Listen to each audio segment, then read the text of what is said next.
السلام عليكم ورحمة الله وبركاته. بسم الله الرحمن الرحيم. الحمد لله رب العالمين، وأصلي وأسلم على أشرف الأنبياء وإمام المرسلين، نبينا وحبيبنا وقائدنا وقرة أعيننا وقدوتنا محمد بن عبد الله، عليه وعلى آله الطيبين وأصحابه الغر الميامين أفضل الصلاة وأتم التسليم. جرت العادة في الحقيقة أن أقدم الحلقات بادئا بالابتهاج والابتسام وإظهار الفرح والسرور بلقاء إخوتي وأخواتي من المشاهدين والمتابعين، وأنا بلا شك أفرح بلقائكم، لكنني سأتكلم عن قصة جمعت بين البطولة والحزن. سأتكلم عن تاريخ تمنينا لو أن الأمة لم تصب بهذا المصاب الذي حكاه لنا التاريخ. نحن اليوم في يوم عاشوراء. هذا اليوم يفرح المؤمنون بما أنجى الله تعالى فيه موسى عليه السلام وقومه، وأهلك الله تعالى فيه فرعون وجنده، لكنهم أيضا يحزنون كلما مرت على أذهانهم قصة الإمام الحسين سبط رسول الله صلى الله عليه وآله وسلم. دخل النبي صلى الله عليه وآله وسلم المدينة فرأى اليهود يصومون يوم عاشوراء، فسألهم صلى الله عليه وسلم عن ذلك، فقال له إنه يوم أنجى الله تعالى فيه موسى وقومه وأهلك فرعون وقومه، فنحن نصومه شكرا. صامه موسى شكرا ونحن نصومه شكرا أيضا. فقال النبي صلى الله عليه وآله وسلم نحن أحق بموسى منكم، ثم صامه صلى الله عليه وآله وسلم وأمر بصيامه، ثم قال لئن عشت إلى قابل لأصومن يوما قبله ومعه، يعني يصوم 9 والعاشر مخالفة لليهود حتى لا يتفق شرعه مع شرعهم. فكان صلى الله عليه وآله وسلم يفرح بهذا اليوم لأنه يذكر بنجاة الله تعالى بإنجاء الله تعالى لموسى عليه السلام ولقومه. وخطب النبي صلى الله عليه وآله وسلم يوما ورأى الحسن أو الحسين رضي الله تعالى عنهما، رأى أحدهما وقد أقبل عليه ثوب وهو يخطر فيه يمشي ويقع داخلا إلى المسجد، فلم يصبر النبي صلى الله عليه وآله وسلم لما رآه، اشتاق إلى ضمه إلى تقبيله، والمسجد كان صغيرا والعدد أيضا كان قليلا، فنزل صلى الله عليه وآله وسلم من منبره وأخذ هذا الصبي وضمه وقبله، ثم صعد المنبر وأكمل خطبته صلى الله عليه وآله وسلم، وهذا بيان لحبه عليه الصلاة والسلام لهذا الصبي. وكذلك إذا نظرنا في كتب أهل العلم نجد أن الأحاديث التي جاءت في ثناء النبي صلى الله عليه وآله وسلم على سبطيه على الحسن والحسين أنها أحاديث كثيرة. من ذلك ما رواه الإمام أحمد في مسنده أن النبي صلى الله عليه وآله وسلم خرج إلى بعض أصحابه يوما، فمر بصبيان يلعبون وإذا من بينهم الحسين رضي الله تعالى عنه، وكان صبيا صغيرا، فدعاه النبي صلى الله عليه وآله وسلم فتفلت منه الصغير، فجعل صلى الله عليه وسلم يتبعه ويحاول إمساكه والصبي يتفلت منه، يعني يتفلت مزاحا مع رسول الله صلى الله عليه وآله وسلم وليس رغبة عنه، حتى أمسكه النبي صلى الله عليه وآله وسلم فوضع إحدى يديه على رأسه على رأس الحسين والأخرى وضعها تحت ذقنه، ثم قبل صلى الله عليه وآله وسلم فمه وقال هما ريحانتان من الدنيا، وأثنى النبي صلى الله عليه وآله وسلم عليه. وكان صلى الله عليه وآله وسلم يقول عن الحسن والحسين هما ريحانتاي من الدنيا، وكان يجلسهما في حجره ويرقيهما عليه الصلاة والسلام بالرقية الشرعية. كانت علاقة الحسن والحسين بأبيهما بجدهما نبينا صلى الله عليه وآله وسلم كانت علاقة وثيقة، ولذلك كان الصحابة رضي الله تعالى عنهم يعرفون للحسن والحسين قدرهما. كان أبو بكر وكان عمر وعثمان وكان غيره من الصحابة الكرام يعرفون قدر الحسن والحسين، وبالتالي كانوا يقدمونهم حتى على أبنائهم.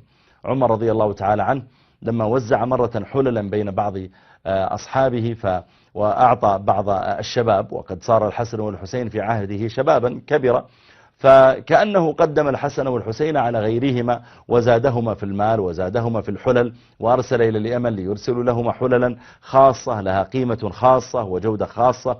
فقال له ابنه عبد الله بن عمر يا أبتي أنا في سن الحسن والحسين، يعني نحن كلنا شباب، أو على الأقل أنا قريب من سنهما، فلماذا تفضلهما علي؟ فقال له أبوه عمر بل هما أفضل منك، ائتني بأب مثل أبيهما أو بأم مثل أمهما. يعني أن أمهما هي فاطمة بنت رسول الله عليه الصلاة والسلام، وأن أباهما هو سيدنا علي رضي الله تعالى عنه. فدل هذا على أن الصحابة أيضا كانوا يعرفون قدر الحسن والحسين لما يتعاملون معهما، لما يستمعون إليهما. بل إنك تعجب الدعاء الذي يدعو به الأئمة في صلاة التراويح: اللهم اهدنا فيمن هديت، وعافنا فيمن عافيت، وتولنا فيمن توليت، الذي رواه عن النبي صلى الله عليه وآله وسلم هو الحسن ابن علي رضي الله تعالى عنهما. والحسن توفي النبي صلى الله عليه وآله وسلم وعمره 5 سنوات. قالوا: وقد قال الحسن في حديثه قال: قلت يا رسول الله علمني دعاء أدعو به في صلاتي، فعلمه النبي صلى الله عليه وآله وسلم هذا الدعاء. فدل هذا على اهتمامهما رضي الله تعالى عنهما بالعلم والفقه، وعلى قدرهما أيضا بين الصحابة الكرام رضي الله تعالى عنهما. في يوم عاشوراء استشهد الإمام الحسين رضي الله تعالى عنه. كيف استشهد؟ وما هي قصته؟ أين استشهد؟ هل استشهد في المدينة حيث يسكن أم ذهب إلى مكة؟ هل استشهد في الطريق بين المدينة وبين مكة أو بينهما وبين العراق؟ ما الذي جعله أصلا يخرج إلى العراق؟ ما الذي جعله يخرج ومعه أولاده إلى هناك؟ ألم يكن هناك إمام في عهده، يعني إمام ولي أمر مسؤول عن ضبط أمور الدولة، خليفة للمسلمين؟ ألم يكن هناك أحد يستطيع أن يعرض عليه ما يريد إذا أراد حواره؟ ما موقف الصحابة رضي الله تعالى عنهم من خروج الحسين رضي الله تعالى عنه؟ ابن عباس ما هو موقفه؟ عبد الله بن الزبير ما موقفه؟ الحسن ابن علي أخو الحسين رضي الله عنهم ما موقفه؟ بقية الصحابة الكرام كيف نظروا إلى خروج الحسين؟ أبو سعيد الخدري، جابر بن عبد الله، جموع الأئمة، كيف كان تعاملهم؟ جموع الصحابة كيف تعاملهم مع خروج الإمام الحسين رضي الله تعالى عنه؟ لماذا خرج بأطفاله ونسائه؟ هل كان عنده قبل خروجه، هل كان عنده رسل أرسلهم إلى الكوفة أو إلى العراق والبصرة وإلى غيرها لأجل أن ينظروا له الحال ثم يعودوا إليه ويعطوه الخبر؟ إذا نظرت في الكتب وجدت أنها تتفق على قصة واحدة إلى تقريبا 90% من الاتفاق، ثم تجد كتبا أخرى زادت ونقصت بالغت في الزيادة.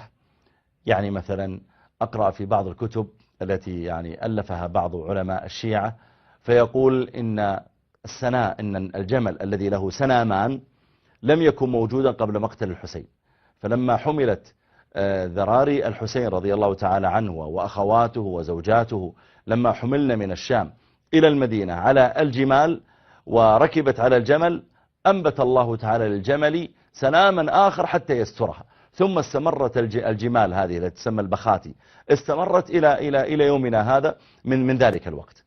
يعني نحن نعلم أن الحسين رضي الله تعالى عنه وأن أهله هم أغنياء عن أن نكذب بالقصص حتى نبين فضلهم. فضلهم ثابت، مثل الإنسان الذي يريد أن يرغب الناس مثلا في الصلاة فيبدأ يكذب في الأحاديث حتى يرغبهم في الصلاة. طيب يا أخي، ما دام في أحاديث صحيحة ثابتة في فضل الصلاة لماذا تكذب؟ واحد يريد أن يقنع الناس أن الحسين له فضل مثلا فيبدأ يكذب، ما يحتاج تكذب يا أخي، ما دام أن هناك نصوص شرعية صحيحة ثابتة عنه، فلماذا تحتاج أن تكذب فتضحك عليك الناس؟ أو يقول مثلا قال إن السماء أمطرت دما في ذلك الوقت، أو أن السماء يا أخي قد توفي من هو واستشهد من هو خير من الحسين رضي الله تعالى عنه. استشهد سيدنا رسول الله عليه الصلاة والسلام لما كان يقول: لا زلت أجد أثر السم الذي سمتني به اليهودية، وهذا أوان انقطاع أبهري. فجمع الله تعالى لنبينا عليه الصلاة والسلام ما بين فضل النبوة والشهادة، ومع ذلك لم تبطل السماء دما في عهده عليه الصلاة والسلام لما مات مع كرامته عند الله جل وعلا وعلو منزلته، وهو خاتم الأنبياء وسيد الأولياء عليه الصلاة والسلام. ونحن لما نذكر فضله ما نحتاج نكذب ونقول إن السماء أمطرت دبا، وإن جبريل فعل كذا، وإن الأرض حصل لها كذا، وإن الماء الذي يشربه الناس انقلب إلى بقع من دم. ما يحتاج أن نكذب حتى نبين عظم مصيبة موت النبي صلى الله عليه وسلم علينا. يكفي ما في قلوبنا من حب، وما صح أيضا من كلام أصحابه. قد استشهد أيضا سيدنا علي رضي الله تعالى عنه لما دخل إلى المسجد مصليا فطعنه ابن ملجم ذلك الفاجر، وطعنه تلك الطعنة التي باء بها بغضب الله تعالى ومقته. وما يحتاج نكذب يا جماعة حتى نبين فضل سيدنا علي رضي الله تعالى عنه، وأن الله تعالى اختار له الشهادة. قد أيضا استشهد سيدنا عمر رضي الله تعالى عنه وهو في المسجد يصلي، قتله أبو لؤلؤة المجوسي. ما يحتاج حتى نبين فضل عمر رضي الله تعالى عنه أن نبدأ نكذب. تعالوا نقص اليوم قصة استشهاد الإمام الحسين. وكما ذكرت أنا اعتمدت في جمعي للقصة يا جماعة على كتب أهل السنة وكتب أهل الشيعة.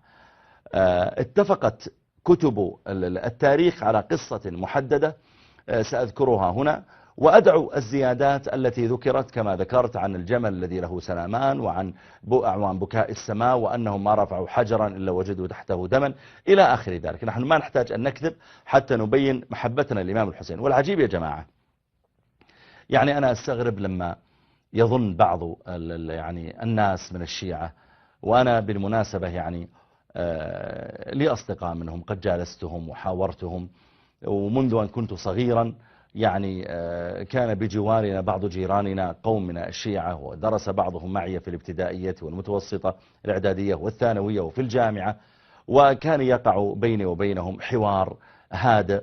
ويعني أنا لما أتكلم عنهم لا أتكلم بناء على حظ أو حقد شخصي، إنما هو نصيحة أبذلها لله جل وعلا، أسأل الله تعالى أن يوقعها موقعا حسنا. جاءني قبل أيام واحد من الشباب الشيعة، كان قد أرسل عدة رسائل إلي، يعني ربما كان غاضبا من بعض الأشياء رآها لي خطب أو كذا، فأرسل بعض الرسائل فيها كلام غير مناسب، فراسلته واتصلت به وتلطفت معه ودعوته إلى لقاء، فالتقينا. فلما التقينا كان هذا الشاب قد جاء، وهو شاب مفتول العضلات يعني، وجاء إلى اللقاء في بيتي وهو معه عصا لم يكن يتكى عليها لكن وضعها بجانبه. فتحاورت معه وتلطفت، وكان مستوفزا خائفا، ويعني وكاد أن لا يشرب الشاي ولا القهوة حتى بدأت أنا وشربت منهما. ثم جلسنا، ثم قلت له طيب ما دام ارتحنا الآن وسولفنا وتكلمنا، علمني أنت ماذا ترى فيني، ماذا تعتقد في أنا؟ قال أعتقد أنك كافر. من يعني خليني صريح معك، أعتقد أنك كافر.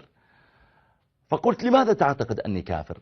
قال لأنك تكفر، لاحظ، ليس لأنك لك موقف من فلان أو لأنك ما تحب فلان، لا، لأنك تكفر سيدنا عليا وسيدنا الحسن وسيدنا الحسين وفاطمة، وجعل يعد آل البيت. قلت أنا أكفرهم؟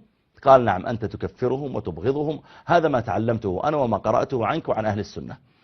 فقلت له أقسم بالله العظيم أن هذا الكلام غير صحيح، أقسم بالله العظيم أنهم أحب إلي من نفسي وأحب إلي من أولادي.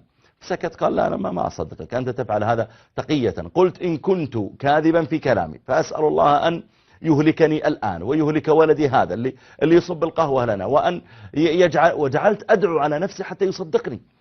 فبدأ الرجل يصدق، قال طيب غريب يعني كيف، يعني نحن علمنا هذا. قلت المشكلة أن لما تقطع السبل في التفاهم بيني وبينك يا ابني، هذا الذي يجعلك تسبني وتلعنني في رسائلك بناء على حديث سمعته مني في قناة فضائية وفي خطبة جمعة. فجرى بيني وبين عدة لقاءات، حتى قال لي يوما، قال أنت والله يا شيخ يعني هل تعلم أول لقاء التقيته معك هل تذكر ذلك العصا الذي كنت أتكئ عليه؟ قلت له ما كنت أتكئ عليه صراحة، أنت كنت تمسك في يدك، لكني ظننت يعني عكاز، وعلى شكل عكاز، ظننت أن عندك مشكلة في الركبة وكذا، تعرف الشباب يلعبون كرة وكذا، ربما عندك شيء. قال لا، ذلك الشيء الذي كان معي كان خنجر ولم يكن عصا، كان خنجر يعني على شكل عكاز موجود يباع في السوق يعني، وكنت شاكا فيك أنك تريد قتلي، لأني أعتقد أنك تتعبد وتتقرب إلى الله بقتلي، فدعوتني إلى بيتك لأقتلك. قلت أعوذ بالله، هذا ظنك في؟ قال نعم. فتعجبت سبحان الله يا جماعة، يعني أنا أعجب من الذي يحاول أن يبعد أي تفاهم، أي دعوة، أي مناصحة، أي شفقة، أي رسائل حب للخير يعني تكون بين السنة وبين الشيعة. أنا اليوم أتكلم عن الإمام الحسين رضي الله تعالى عنه، أتكلم لا تشفيا من استشهاده رضي الله تعالى عنه، بل أتكلم كلام المحب، كلام المتبع، كلام من يحزن لاستشهاده رضي الله تعالى عنه. أقرأ قصته رضي الله تعالى عنه، ولو صح أن أفديه بنفسي لفعلت ذلك، وأقوله والله صادقا، وقد قاله من قبل أئمة كبار.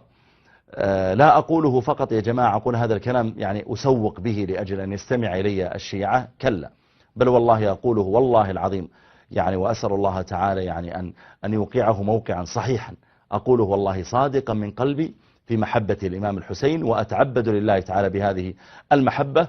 لكنني أرجو من عقلاء الشيعة أن يتعاملوا مع مصيبة مقتل الإمام الحسين كما أمرنا ربنا جل وعلا أن نتعامل لما تقع المصائب.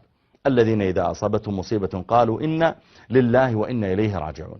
حرم النبي صلى الله عليه وآله وسلم بما أوحى الله تعالى عليه، حرم يا جماعة أن تشق المرأة أو الرجل أن يشق الجيب للمصيبة، وأن يحلق الشعر أو أن يضرب الوجه.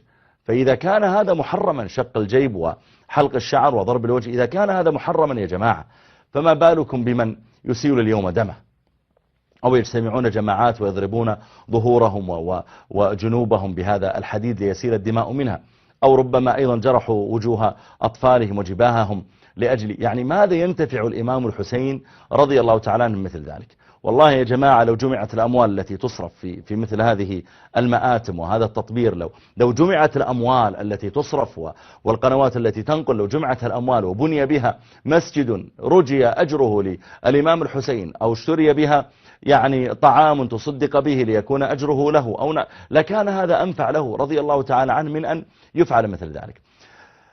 تعالوا نتكلم عن استشهاده رضي الله تعالى عنه. سأتكلم أيها الإخوة والأخوات، يعني أنا إن شاء الله تعالى أرجو أن أحاول أن أختصر يمكن 20 دقيقة تقريبا، ثم أفتح المجال للاتصالات. وأنا أرحب ترحيب المشفق المحب للخير بكل من يتصل، سواء كان من أهل السنة أو كان من الشيعة، وستجدوني بإذن الله تعالى محب للخير لكم جميعا، مبعدا بإذن الله تعالى عن كل ما يثير الضغينة والحقد.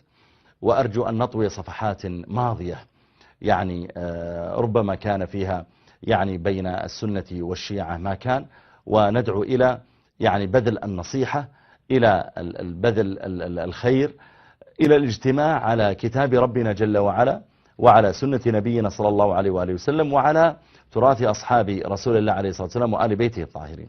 الإمام الحسين رضي الله تعالى عنه في عهده لما وقع القتال بين علي رضي الله تعالى عنه وبين معاوية رضي الله تعالى عنه، ثم كان ما كان من استشهاد علي رضي الله تعالى عنه في الكوفة، ثم بعد ذلك حصل ما حصل من يعني أمور يعني وقعت بعد ذلك. أنا سأفصل هذا الكلام لكن بعد هذا الفاصل بإذن الله تعالى.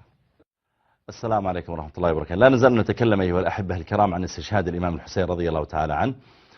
ما هو الموقف الشرعي الذي يتخذه المسلم من مثل هذه المصيبة المؤلمة التي وقعت في التاريخ؟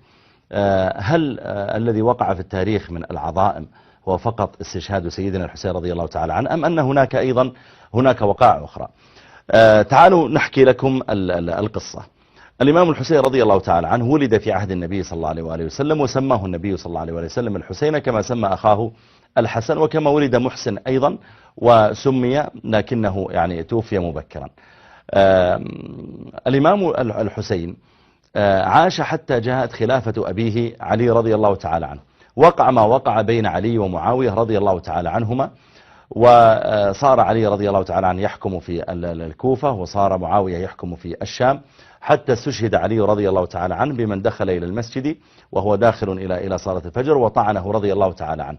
صارت بعد ذلك الخلافة إلى الحسن ابن علي رضي الله تعالى عنه، والنبي صلى الله عليه وسلم قال الخلافة بعد 30 يعني 30 سنة، فتولى أبو بكر 2 وتولى عمر 10 سنوات، ثم تولى عثمان وعلي، ثم بعد ذلك لما استشهد علي كان قد بقي من هذه 30 سنة بقي 6 أشهر، فتولى فيها الخلافة الحسن بن علي رضي الله تعالى عنهما.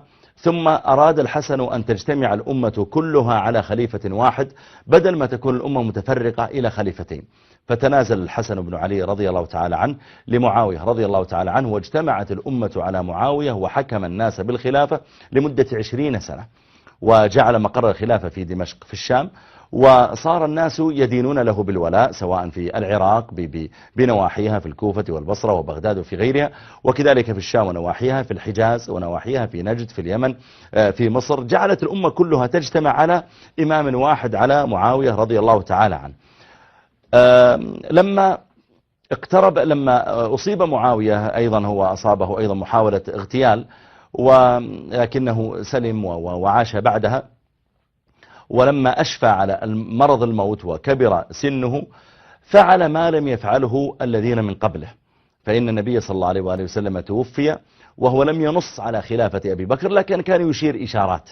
يعني لما كان النبي صلى الله عليه وسلم في مرض موته يقولون طيب ما تستطيع تصلي بنا، من يصلي بنا؟ يقول أبو بكر، مروا أبا بكر فليصلي بالناس. تأتي إليه امرأة يا رسول الله نريد حاجة، فيقول إيتينا غدا، فتقول إن لم أجدك، فيقول إيتي أبا بكر. وسماه الله تعالى صاحبه، إذ يقول لصاحبه لا تحزن إن الله معنا لما كان في الغار. فالمقصود أنه كان أساسا يعني هناك إشارات وإن لم يكن هناك نص صريح. تولى أبو بكر ثم تولى عمر. أبو بكر أوصى إلى عمر رضي الله تعالى عنه بعدما استشار الصحابة. لم يوصي أبو بكر إلى ابنه عبد الله ولا إلى ابنه عبد الرحمن، إنما أوصى إلى رجل يرى أن الذمة تبرأ به. وأيضا لما توفي أبو بكر توفي ولا يزال بعض فئام المرتدين وبعض لا تزال الأمور لم تستقر استقرارا تاما. صحيح أن المرتدين قد قتلوا ويعني ومنهم من مات ومنهم من عاد إلى الإسلام، لكن أيضا الأمور لا تزال لم تستقر استقرارا تاما. تولى عمر بعده. عمر لما توفي رضي الله تعالى عنه جعل بعد ذلك الشورى في 6 من بينهم علي وعثمان، بعد ذلك بعدما استشار أيضا الصحابة. واستمرت الأمة على مثل ذلك حتى جاءت خلافة معاوية رضي الله تعالى عنه، ثم جمع الناس وأوصى إلى ابنه يزيد أن يكون هو الخليفة من بعده. هنا بدأت أول توريث للحكم في الإسلام. الحسين رضي الله تعالى عنه وجمع من الصحابة لم يوافقوا على ذلك، وقالوا إن الملك في الإسلام وأن الخلافة في الإسلام تكون شورى، فإما أنك تستشير الناس وهم يقررون في حياتك إن شئت كما فعل أبو بكر لما كان يستشير الناس قرروا عمر فمات وخلاص عمر هو الخليفة، أو أنك تجعلها في مجموعة ونحن نختار من ضمنهم كما فعلها عمر رضي الله تعالى عنه لما توفي.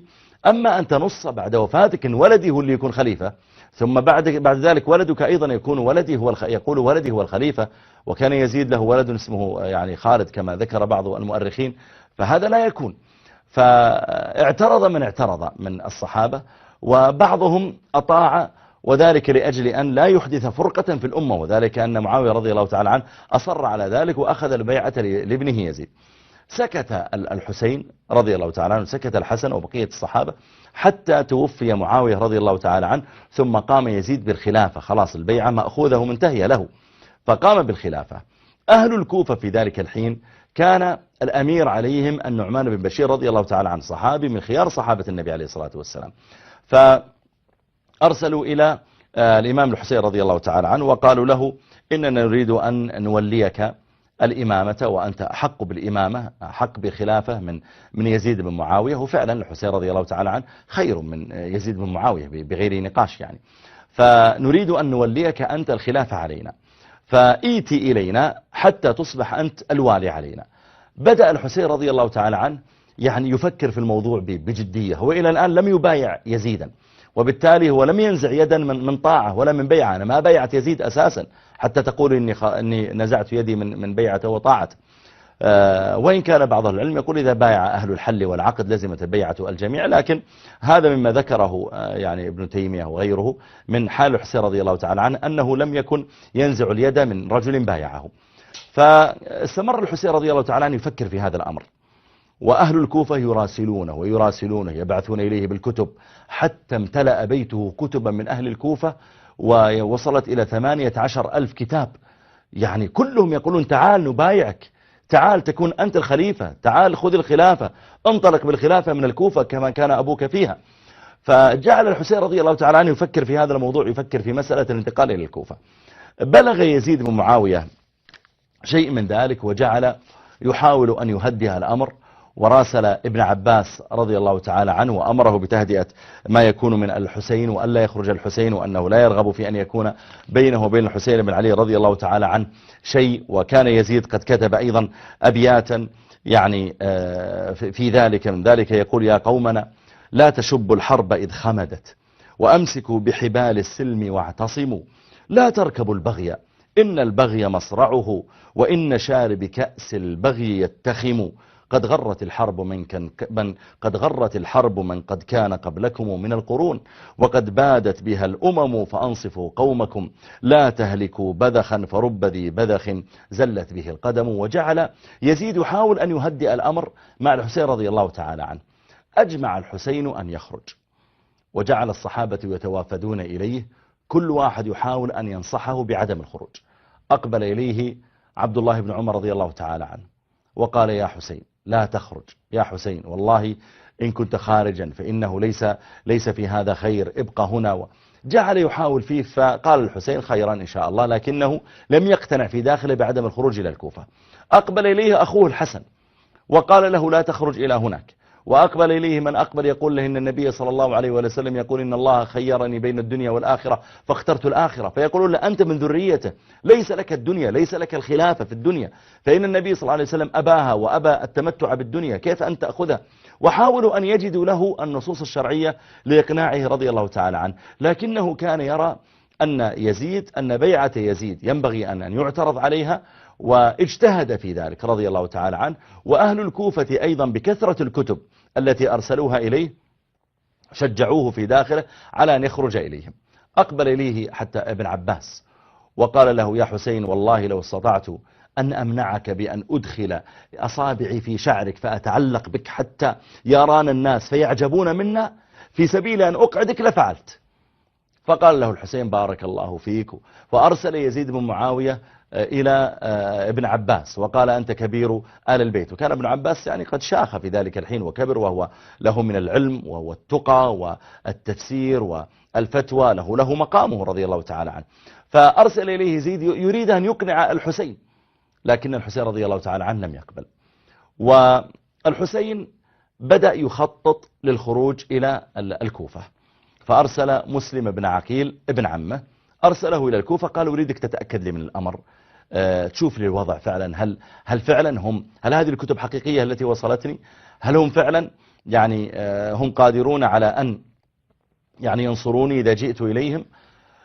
ذهب مسلم بن عقيل رضي الله تعالى عنه ودخل إلى الكوفة، ودخل متخفيا طبعا، ونزل عند المختار بن أبي عبيد، ثم انتقل بعد ذلك إلى منزل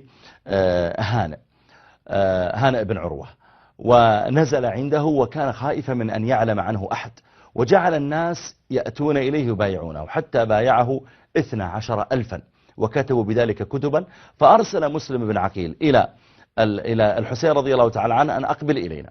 وكان مسلم بالمناسبة في ذهابه من المدينة إلى العراق إلى الكوفة قد أخذ معه بعض أصحابه، وأخذ معه دليلين يعني يدلانه الطريق، فضل بعضهم في البرية وماتوا، فكأنه يعني تردد في الذهاب، قال لي هذا أوله يعني ينعاف تاليه، ما دام هذا أول الأمر. فكتب إلى الحسين أني برجع المدينة خلاص، فعزم عليه الحسين أن يواصل إلى الكوفة. كتب إلى الحسين وهو في الكوفة أن الموضوع صحيح، ترى هناك 12,000 شخص الآن هذه كتبهم أرسلتها إليك، أضفها إلى 18,000 اللي عندك، وتراهم يعني هم جاهزون مستعدون للتضحية، إذا جاءت ينصبونك خليفة وتعيد الأمر مرة ثانية خلافة الإسلامية. فأراد الحسين رضي الله تعالى عنه أجمع على الخروج، وأقبل إليه الصحابة مرة ثانية، وأقبل إليه أخوه الحسن يمنعه، وقال له: اذهب إلى مكة. قال: لا.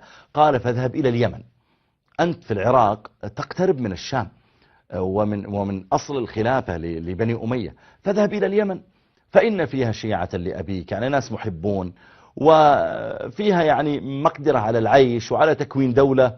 فأبى إلا أن يذهب إلى الكوفة، وكان أمر الله قدرا مقدورا، أمر أراده الله سبحانه وتعالى وقدره في الأزل.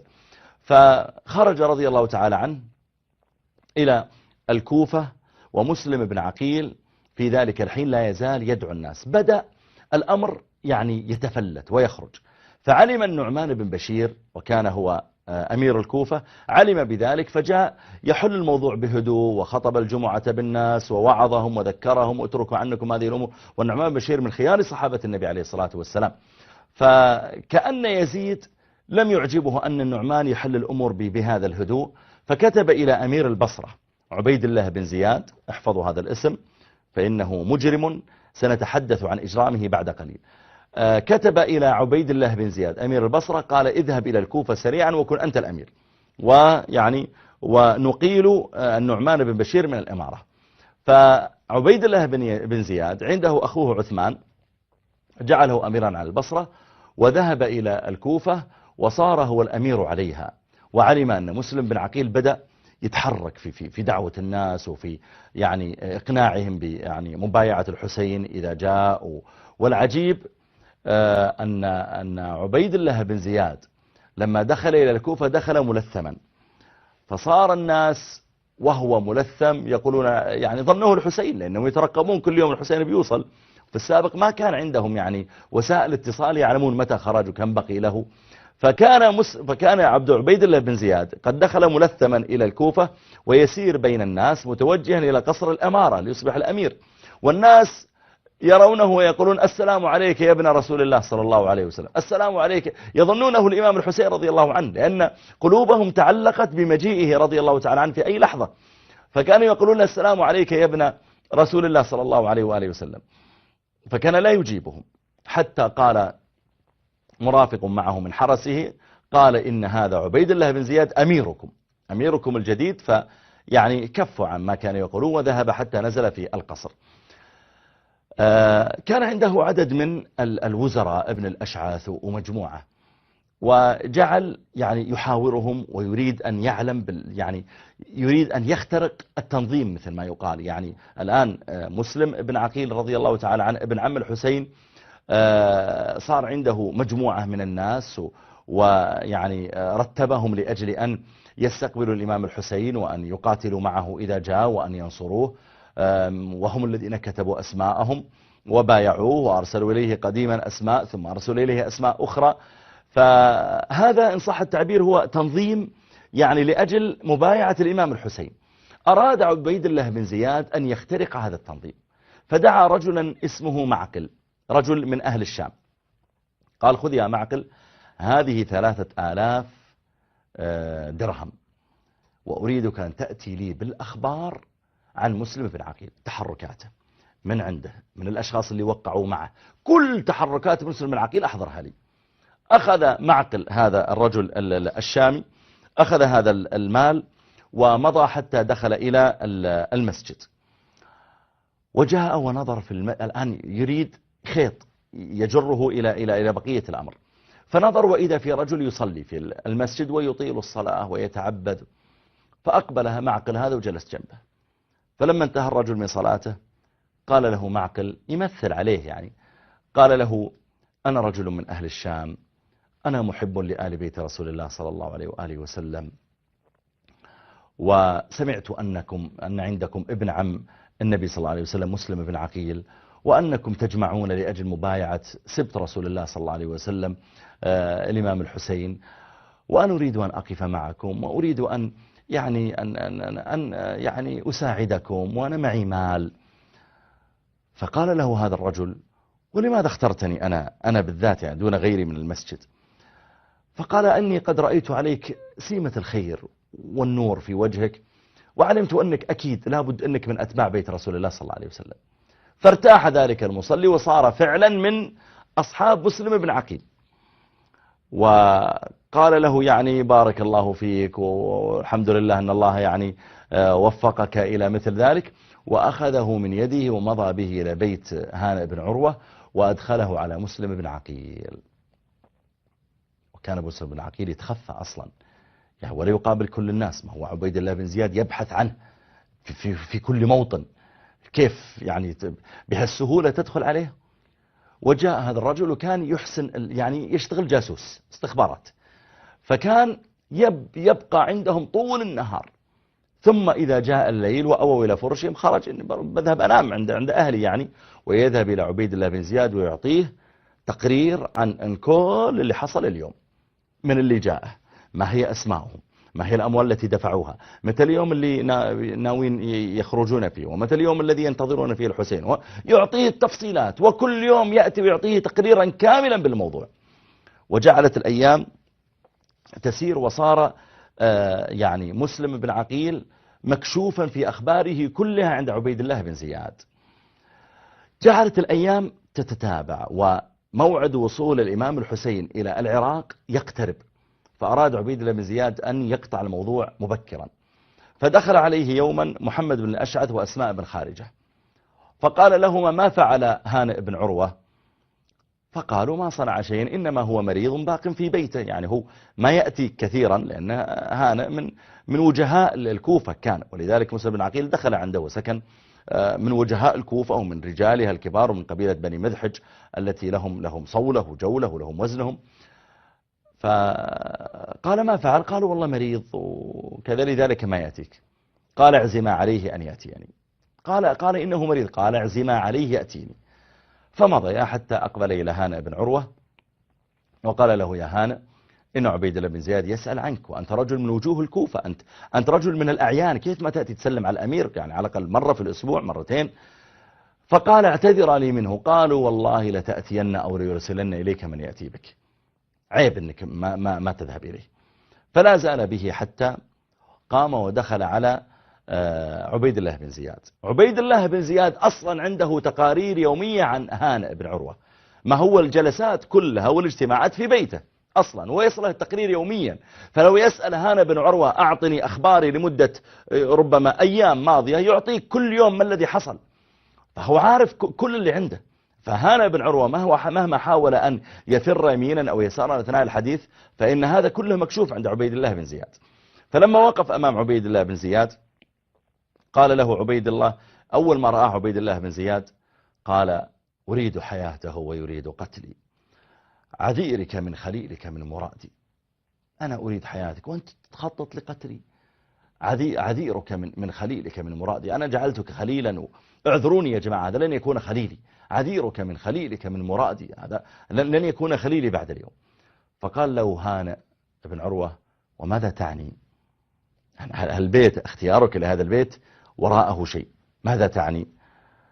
فقال: وما يكون أعظم من مجيئك بمسلم ابن عقيل ومن إدخالك له في منزلك ومن جمعك له الرجال ليبايعوه. قال هانئ: ما فعلت وما أعرف من هذا شيئا. قال: بل فعلت يا غلام، ادعوا لي معقلا، دخلوا لي معقل هذا الجاسوس. فدخل معقل إلى الأمير وجلس. فلما رآه هانئ، ما هو هذا اللي كان كل يوم عندنا ويقول أنا من الشام وأنا أحبكم، جالس عند الأمير، معناه أن الأمر مكشوف عندنا. علم هانئ بأن الأمر مكشوف تماما. قال له: أتعرف هذا؟ قال: نعم أعرفه. أصدقك والله يا أمير المؤمنين، والله ما دعوت مسلم بن عقيل، ليس أنا اللي قلت تعال اسكن عندي في بيتي، والله ما دعوت مسلم بن عقيل ولا شعرت به إلا لما دخل علي بيتي، وأنا رجل كريم، رجل يدخل علي بيتي وأقول له اخرج من البيت خوفا على نفسي، والله لا أفعل ذلك. فقال له: فأخرجه. قال: والله ما أنا مخرجه، ما دام الرجل دخل عندي والله ما أخرجه.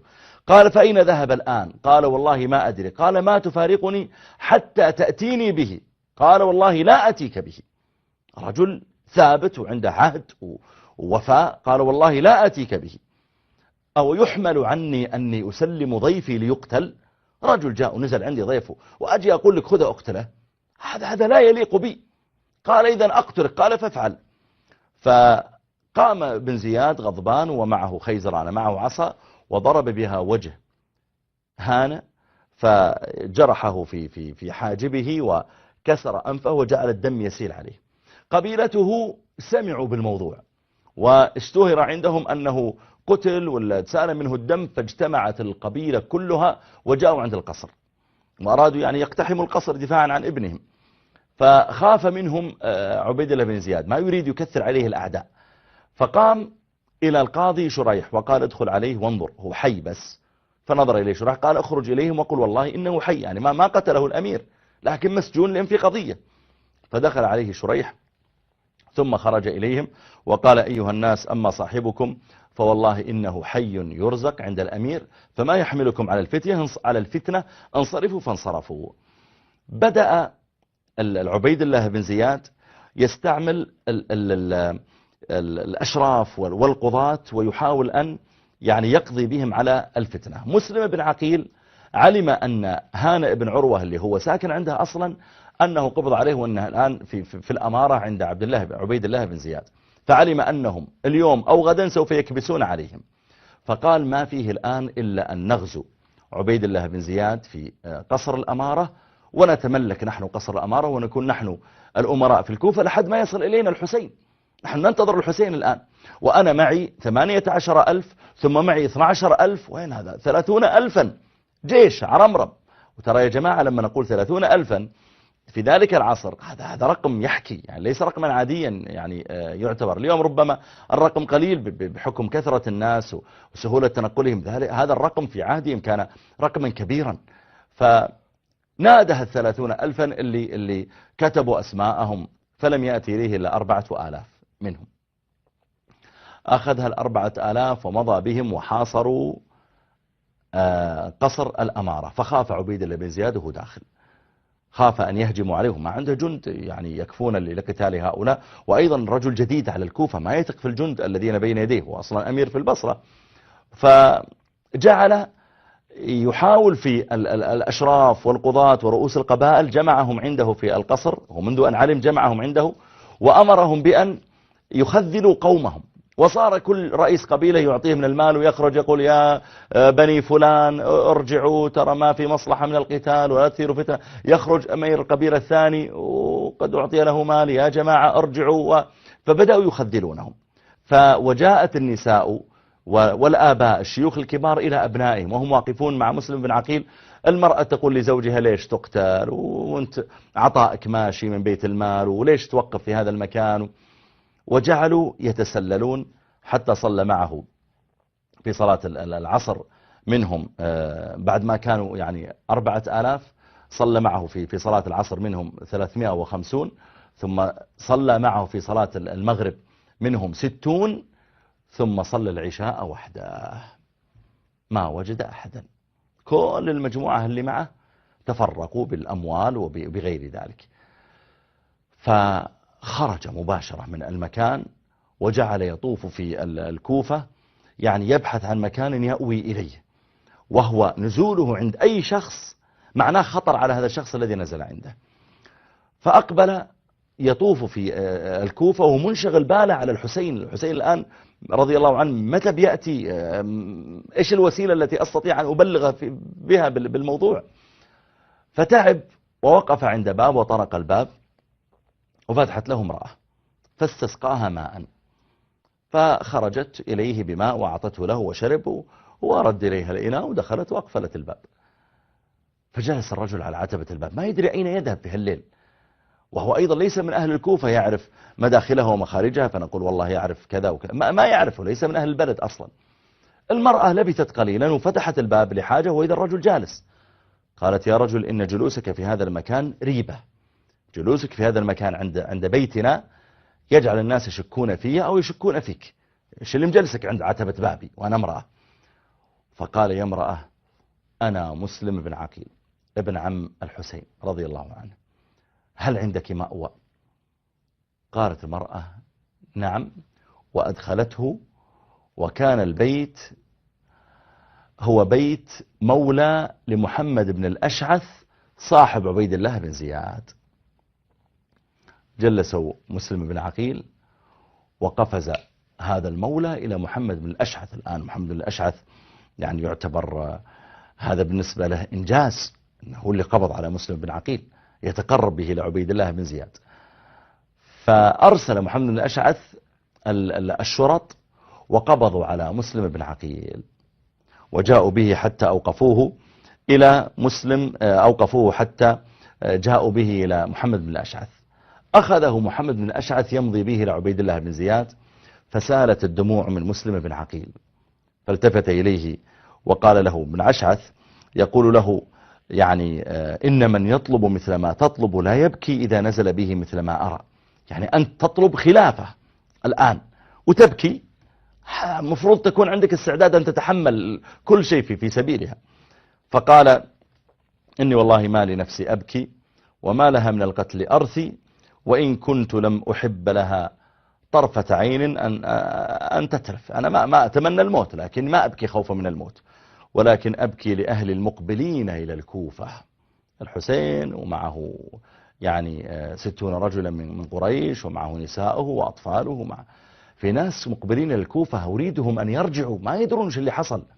الحسين جاي الآن معه كتب الناس ومعه آلاف بايعوه، ما يدري ما الذي حصل بنا، ما يدري أني لما دعوت 30,000 ما جاء إلا 4,000 وبعدين صليت بهم صلاتين وتفرقوا. وسيأتي الحسين، وين الجيش اللي كان ينتظرك لينصرك؟ أبكي والله لأهل المقبلين إلى الكوفة، أبكي حسينا وآل الحسين. ثم أقبل على محمد بن الأشعث وقال له: يا عبد الله، يعني يا ابن الأشعث، والله ما أراك إلا ستعجز، لكن ابعث رجلا على لساني يبلغ حسين الرسالة، فإني لا أراه إلا يخرج إليكم اليوم أو غدا، يعني بيوصل، وما تراه من جزعي لذلك. قل له إن ابن عقيل بعثني إليك وهو بيد القوم أسير، لا يدري أيصبح أم يمسي أم يقتل.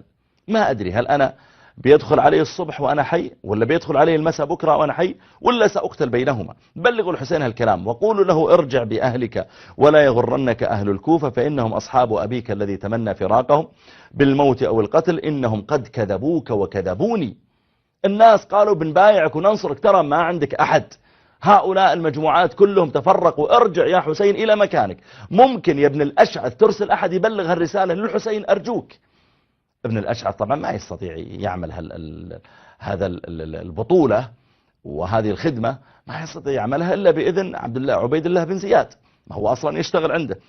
فقال له: والله لا أعلمن بن زياد بالذي أمنتني به، الرسالة هذه أبستأذن من ابن زياد.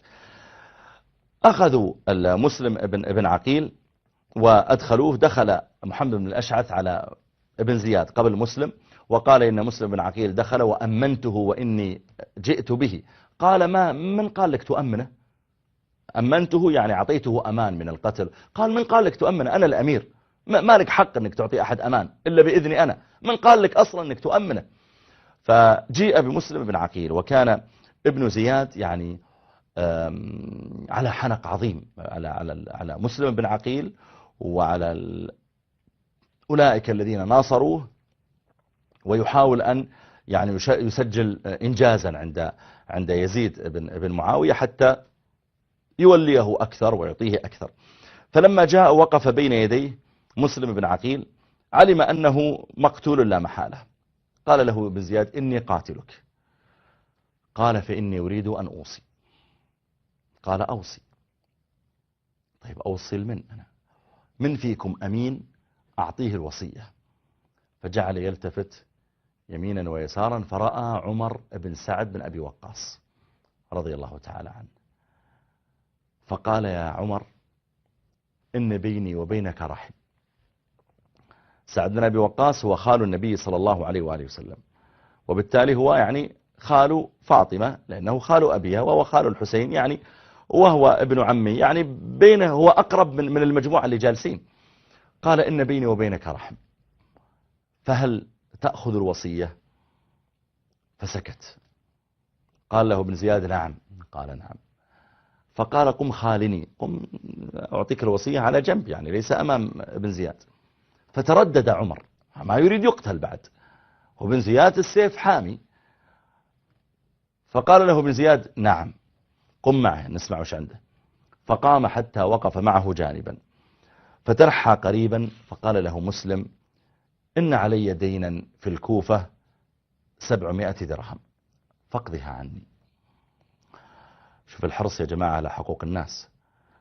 قال: واستوهب جثتي من ابن زياد فوارها، أرجوك إذا قتلني ابن زياد لا يصلبني وتأكلني الطير ويعبث بي يعني الحشرات. إذا قتلني قل له: يا ابن زياد هبني الجثة، أريدك تعطيني الجثة لي ووارني، ادفني أرجوك، سدد عني 700 درهم واستوهب جثتي من ابن زياد فوارها، وابعث إلى الحسين، فإني كنت قد كتبت إليه أن الناس معه ولا أراه إلا مقبلا، اكتب إليه أن يرجع. فقام عمر، يعني خلاص قال نعم. قام عمر وجاء إلى ابن زياد وقال: ترى الرجل طلب مني كذا وكذا وكذا. قال: أعطيها له، يعني وافق. قال: قد أعطيت لك ذلك، يعني خلاص أنا مسؤول أني أسدد الدين وأن أستوهب جثتك وأواريها، وكذلك نوصل الرسالة إلى الإمام الحسين رضي الله تعالى عنه. وقال ابن زياد: أما الحسين فإنه لم يردنا ولا نرده، هو الرجل ما جاءنا، ولو جاءنا ما رديناه، إذا وصل إلى مكان لن ندفعه ولن نطرده من مكاننا، سوف نستقبله. فصعدوا بمسلم بن عقيل على منارة القصر، مكان مرتفع. عادة إذا أراد الأمير أو كذا يتكلم مع الناس يتكلم مكان مرتفع. قام مسلم بن عقيل على منارة القصر، وقام اللي بيقتله بمسلم بن عقيل وقف على منارة القصر والناس تحت طبعا، ثم قطع رأسه رضي الله تعالى عنه وأرضاه، قطع رأسه وألقى برأسه إلى الناس، ثم ألقى بجثته بعدها. ثم جيء ببعض أصحابه وفعل بهم ذلك، وجيء بهانئ بن عروة وقتل وصلب في السوق، وجيء بمجموعة من الذين كانوا يخططون مع مسلم بن عقيل ونفس الشيء، قتلوا وعلقوا في السوق. إذن كل الأمر الذي جاء لأجله الحسين رضي الله تعالى عنه يعني أصبح غير موجود. مسلم بن عقيل اللي هو المسؤول عن قيادة الناس استشهد. هانئ بن عروة اللي كان يجتمعون عنه أيضا المجموعات التي كانت يعني تجمع وتجيش وكلها ما في أحد، والحسين رضي الله تعالى عنه في الطريق لا يعلم عن هذا شيئا. طبعا بين يدي عدد من الأشعار يعني من قيلت في استشهاد مسلم بن عقيل وهانئ، من ذلك: فإن كنت لا تدرين ما الموت فانظري إلى هانئ في السوق وابن عقيل، أصابهما أمر الإمام فأصبح أحاديث، من يسعى بكل سبيل إلى بطل قد هشم السيف وجهه، وآخر يهوي من طمار قتيل، ترى جسدا قد غير الموت لونه، ونضح دم قد سال كل مسيل، فإن أنتم لم تثأروا بأخيكم فكونوا بغيا أرضيت بقليل، حقائق غائبة، إلى آخر ذلك من يعني الأشعار التي أنشدت فيهما. طيب احنا معنا اتصالات وانا لسه ما انتهيت من القصة. طيب خلاص اعطنا الاخ عبد اللطيف. مرحبا اخي عبد اللطيف.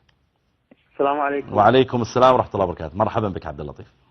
الله يخليك، جزاك الله خير. يعني قدمت لنا شيخنا سرد تاريخي لخروج الحسين عليه السلام ومقتل الحسين وفعل معاوية. بس أنا أريد أسألك سؤال واحد بس يا شيخنا. تفضل يا عبد اللطيف. يعني أول شيء بس تصحيح إنه الإمام الحسن ما قتل الحسين، يعني أنت ذكرت إنه ناصح أي واحد. اثنين، هل كان يعني الخليفة معاوية على حق في تولية ابنه؟ وهل خروج الإمام الحسين على حق أم على باطل حسب الشريعة وحسب النصوص وحسب الأحاديث؟ أريد يعني. نعم. أبشر يا عبد اللطيف. نعم. هو طبعا فعل معاوية. طيب تفضل أعطنا أبو عبد الله. تفضل أبو عبد الله. السلام عليكم. وعليكم السلام. مرحبا بك أبو عبد الله. أتمنى أن يسع صدرك الحديث أنت والأخ المخرج. تفضل يا أبو عبد الله. أنا ما جيت اليوم إلا وأنا مستعد للعظائم. تفضل. لا أنا لا أتكلم ولا أتجاوز على أحد، يفضل. أبد تفضل. لدي تفسير. الآن أنت تتكلم عن قصة وهي قصة تاريخية أكل عليها الزمن وشرب. نعم. الآن الحدث يتكلم مع الإنسانية وليس مع الشرع، لأن في الشرع جانبا، لأني وأنت نختلف.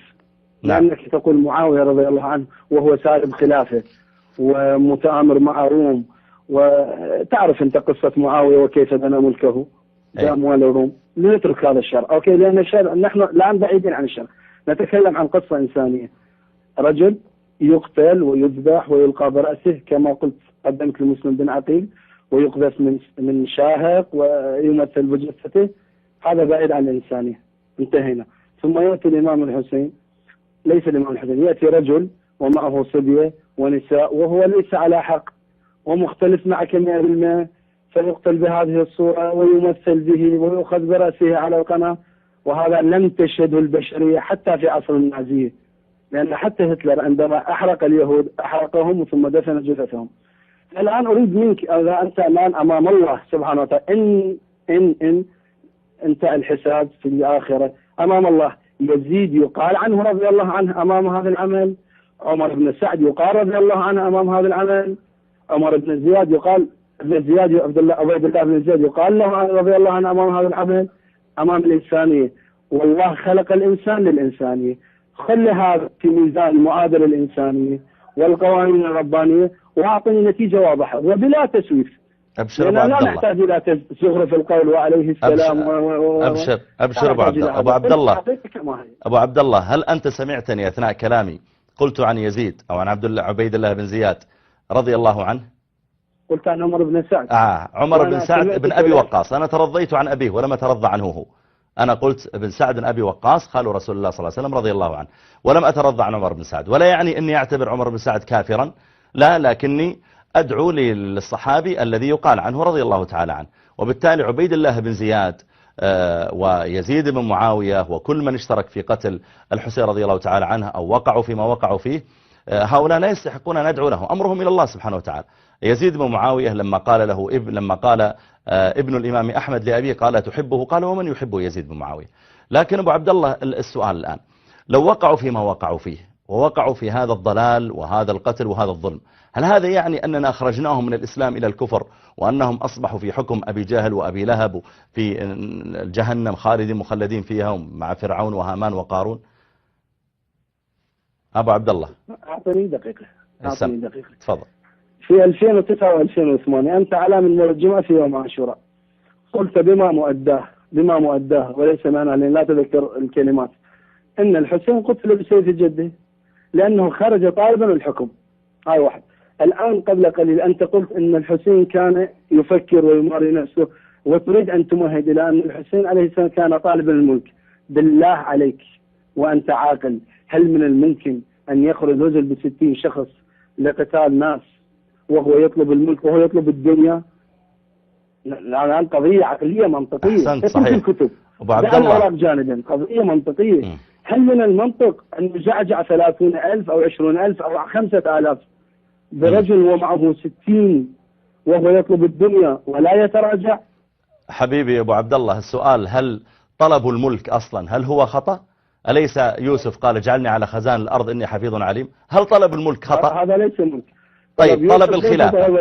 طيب أبو عبد الله، طلب الخلافة طلب واحد يرى أنه أهل أنه يقود المسلمين فخرج لقيادتهم، هل هذا خطأ؟ لا، أنت لم تقل خرج لقيادتهم، قلت كأنه خرج يفرق. طلب الملك يعني طلب يزيد، أما طلب خلافة الناس فهو أمر شرعي. الذي قلته أنا أبو عبد الله، اللي قلته أنا الآن، قلت أنه خرج الناس قالوا له تعال أنت أولى بالخلافة، هو ما بايع يزيد فقالوا أنت أولى بالخلافة، تعال عندنا في الكوفة في المكان الذي حكم فيه أبوك وتصبح أنت الخليفة. هذا الذي ذكرته أنا. وخروجه رضي الله تعالى عنه لأن يكون خليفة للمسلمين، ما دام أن الخليفة الموجود ليس خيرا وهو خير منه، هذا ليس فيه حرج شرعي في خروجه. عاد مسألة خروج على إمام ما خروج على إمام هذه أمر آخر نقاشه، لكن لا يقتضي هذا تنقص لعمل السيد الحسين رضي الله تعالى عنه. ما أدري معنى أبو عبد الله ولا؟ عندما تقول أنت يزيد إمام، إذا هي هاي الكارثة في حد ما قلت أن يزيد إمام. يزيد إماما ومعاوية أصلا ليس بإمام. أبو عبد الله، أبو عبد الله لم أقل أن يزيد إمام ولا ترضيت عليه لما ذكرته أنا. لا أنا لا أترضى عنه ولا أدعو له ولا أقول إنه إمام، وإنما هو ملك من الملوك الظالمين فقط. وما فعله بأهل المدينة في يوم الحرة من القتل واستباحة جنده للمدينة ولأهلها يعني أمر أيضا هو نقطة سوداء في التاريخ. فأنا أقصد بهذا أنه يعني الكلام عن يزيد بن معاوية، الكلام عن عبيد الله بن زياد، أنا أرجو يا جماعة ألا يكون فيه نوع من يعني أن يدعونا إلى أن يسيء بعضنا ببعض الظن. يا جماعة أنا والله لا بيني وبين يزيد بن معاوية نسب، ولا بيني وبين عبيد الله بن زياد نسب، ولا أعرفه ولا عمري رأيته ولست من ذريته ولا أحبه ولا أظنه يحبني. فما دام أن الأمر على كذلك أنا إنما أحكي فقط يعني ما فعله هؤلاء. أنا لست في موقع الحكم بينهم ولهم محكمة سوف كما قال الله جل وعلا وكلهم آتيه يوم القيامة فردا. الله سبحانه وتعالى سوف يحكم بين هؤلاء وهؤلاء. ونشكرك أبو عبد الله، وأشكر أيضا الأخ عبد اللطيف على الاتصال. عبد اللطيف ذكر مسألة الحسن، وذكر مسألة أخرى نسيتها والله الآن ولا كان سأجيب عليها. طيب نعود، ما الذي حصل بعد ذلك؟ لما استشهد مسلم بن عقيل كان حريصا على أن يرسل إلى الإمام الحسين رضي الله تعالى عنه أن يمنعه من الوصول إلى الكوفة، لأنه يعلم أن الجيش الذي كان موجودا ينتظره، هذا الجيش الكبير جدا اللي كان يعني عدده في البداية 18,000 ثم بعد ذلك 12,000، أن هذا العدد الكبير يعني أنه الآن ليس بين يديك أي أحد، وأن القائد الذي كان ينظم الناس لك وينتظرك حتى تأتي وتجد الأمور ميسرة، أن هذا القائد أيضا استشهد الآن غير موجود، وبالتالي يحاول أن يبحث عن طريقة ليرد الحسين رضي الله تعالى عنه. فأرسل الرسالة مع عمر بن سعد بن أبي وقاص، وأيضا كان قد قالها لمحمد بن الأشعث. حاول أن يرسل الرسالة عند عدة أشخاص حتى يوصلوها للإمام الحسين رضي الله تعالى عنه. الإمام الحسين جاي الآن في الطريق مقبلا إلى الكوفة، وصل إليه وهو في أثناء الطريق استشهاد مسلم بن عقيل وهانئ بن عروة، تفرق الناس عنهم، وانكشف الأمر خلاص. الناس الآن مع قربه بدأت الأخبار يعني تصل إليه، فوقف وسأل الناس الذين معه، وإن كان العدد قليلا اللي معه أيضا، سألهم عن رأيهم وأراد الرجوع إلى المدينة. فقام من قام من أصحابه، وكان معهم إخوة مسلم بن عقيل، وقالوا للحسين رضي الله تعالى عنه: والله لا نرجع حتى نأخذ بثأر أخينا. ويعني وأكثر الناس في ذلك من الطلب بأن نذهب ونتقدم ونأخذ بثأر مسلم بن عقيل، وكيف يعامل بهذه المعاملة، ولا بد أن ننصره ولا بد أن نقف معه. فأجمع الحسين رضي الله تعالى عنه المجيء وجعل يتقدم. هنا قصص كثيرة مفصلة في من لقي في أثناء الطريق ومن الناس الذين تكلم معهم وكيف وصلته الأخبار، لكني سأحاول أن أتجاوزها لأن المقصود ما الذي حصل في الأخير. هذه القصص كلها يعني ربما لا تفيدنا الآن في شرح الموضوع، وحتى أيضا أفتح المجال لاتصالات الإخوة. جاء الحر بن يزيد التميمي ومعه طلائع من جيش الكوفة. الحسين رضي الله تعالى عنه لما علم أن خلاص في مواجهة وقتال، قام وأذن لأصحابه بالرجوع. قال: يا جماعة، أنا ترى أنا صحيح أنا أميركم وأنا قائدكم ولكم البيعة بمبايعتي الآن، لكن أنا يعني أعطيكم إذنا عاما، من أراد أن يرجع، أمامنا جيوش، من أراد أن يرجع. وجعل حسين رضي الله عنه لما أقبل إليه مجموعة من وجهاء الكوفة، بعضهم مع بن زياد وبعضهم لا، يريهم الحقائب التي معه والخرق وفيها الكتب. يقول: يا جماعة، شوف هذه الأعداد كلهم كتبوا إلي، وين الأعداد هذه؟ وإذا هذه الأعداد لم يوجد منها أحد. والحسين رضي الله تعالى عنه لما علم بأنهم لا يوجد أحد، عرض على أصحابه، قال: يا جماعة، الذي يريد أن يرجع فالأمر بين يديه، يستطيع الرجوع دون أن أعترض عليه بذلك. بدأت الطلائع تأتي، وجاء عمر بن سعد بن أبي وقاص وجعل يفاوض الحسين. جاء شمر بن ذي الجوشن والحسين بن تميم ومجموعة من هؤلاء، وخيرهم الحسين رضي الله تعالى عنه لما علم أن الأمر جيش عرمرم أمامه، وهو ليس معه إلا عدد قليل ومعه نساء وأطفال. فلما علم أن الجيش أمامه وأنه لا بد من الملاقاة، عرض عليهم أن يتركوه يرجع من حيث أتى. قال: خلاص، أنا مدام الآن وصلت إلى قريب من الكوفة وعلمت بما وقع، وخلاص أنا برجع الآن المدينة، انتهى الموضوع. أن يرجعوا من حيث أتى، وإما أن يتركوه يذهب إلى الشام فيضع يده في يد يزيد بن معاوية. قال: يا جماعة، المشكلة بيني وبين يزيد بن معاوية، وأنا كنت سأكون الخليفة مع وجود يزيد بن معاوية. طيب خلاص، المشكلة بيني وبينه، أذهب أن أتفاهم معه، إما أرجع إلى المدينة خلاص واعتبروا أن ما حصل شيء، أو أن أذهب إلى الشام إلى يزيد بن معاوية، هذا الثاني، وإما أن تتركوني أسير إلى ثغر من ثغور المسلمين، ويعني حتى أكون واحدا منهم، لي ما لهم وعليه ما عليهم. ثغور المسلمين، الدولة الإسلامية لها حدود مع دول كافرة، فيضعون ثغورا يرابط فيها المجاهدون. فالحسين رضي الله عنه يقول: إذا ما أذنتوا لي أرجع للمدينة، ولا أذنتوا لي أطلع لي يزيد بن معاوية أتفاهم معه، طيب دعوني أخرج إلى ثغر من ثغور المسلمين أرابط فيه وأجاهد وأقاتل فيه حتى أموت، اتركوني بس مما أنتم عليه. فأبوا عليه ذلك كله، وقالوا: إلا تذهب إلى عبيد الله بن زياد تقابله، هو اللي أمير على الكوفة، تذهب وتقابله، ما تذهب إلى يزيد. قال: طيب أنا بذهب للي أرفع منه، أنا بذهب ليزيد الخليفة الملك. قالوا لا، إلا تذهب إلى عبيد الله بن زياد. قال أما عبيد الله بن زياد فلا أذهب إليه. وأصر عبيد الله بن زياد أنه يأتي إليه، وأصر الحسين رضي الله تعالى أني ما أقابله. عندها بدأ الجيش الذي جاء من الكوفة، وبدأ الجيش وإن كان جيشا قليلا مع الحسين رضي الله تعالى عنه، بدأت مناوشات بينهما حتى اشتبكا، ووقع بينهما المقتلة، وذلك كان في هذا اليوم في 10 من شهر الله المحرم من سنة 61 للهجرة. واستشهد الإمام الحسين رضي الله تعالى عنه، وكان المقاتلون من الكوفة يتجنبونه رضي الله تعالى عنه، وكل واحد لا يريد أن يبوء بإثمه، حتى جاء أشقاهم وتجرى على ذلك، واستشهد الحسين رضي الله تعالى عنه. واستشهد من أصحابه 72 رجلا، وقتل من أصحاب الجيش المقابل 88 رجلا.